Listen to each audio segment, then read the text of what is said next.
السلام علیکم ورحمۃ اللہ وبرکاتہ۔ محترم ناظرین، آج میں ایک اہم مسئلے کو بیان کرنا چاہتا ہوں، وہ ہے پوتی اور پوتے کی وراثت۔ تو اس بارے میں لوگ اکثر کنفیوز رہتے ہیں، پریشان رہتے ہیں اور سوالات کرتے ہیں۔ مجھ سے بھی اکثر ساتھیوں نے سوال کیے کہ پوتی اور پوتے کی وراثت کے بارے میں وضاحت کر دیجئے۔ تو بات یہ ہے کہ پوتی اور پوتا وارث بنتے ہیں، لیکن کب بنتے ہیں؟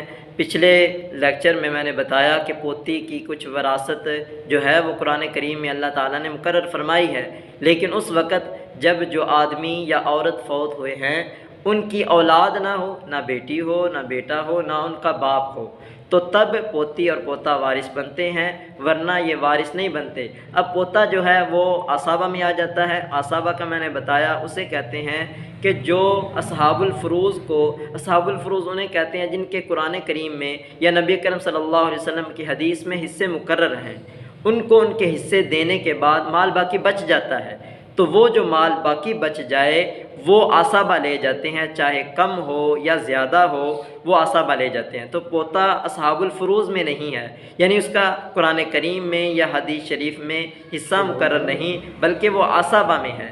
جو پوتی ہے وہ اصحاب الفروض میں ہے، اس کو 1/2 بھی اس کا حصہ مقرر ہے، 2/3 بھی مقرر ہے، اور اسی طرح 1/6 بھی اس کو ملتا ہے۔ 3 حصے اس کے مقرر ہیں، اور وہ عصابہ بھی بنتی ہے جب اپنے بھائی کے ساتھ مل کر آ جائے، اور اسی طرح ایک عصابہ بالغیر بن جاتی ہے، عصابہ مع الغیر۔ تو عصابہ کا میں نے بتا دیا، آگے مزید اس پر ایک لیکچر ہوگا کہ عصابہ کی تفصیل پر، عصابہ کی کتنی قسمیں ہیں، اس میں کون کون سے آتے ہیں۔